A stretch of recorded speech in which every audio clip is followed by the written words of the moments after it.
So here we are showing you the guts of a lift chair.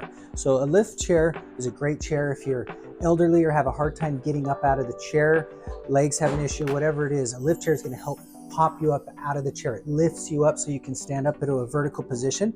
But like all chairs, over time, you might have an issue with something happening. And so we want to show you in here, a lift chair usually operates by two motors. We have a base motor and we have a back motor.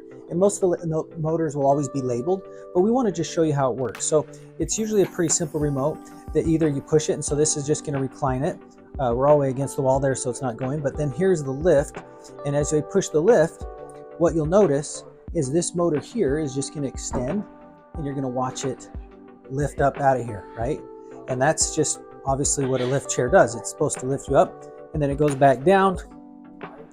So this is going to retract.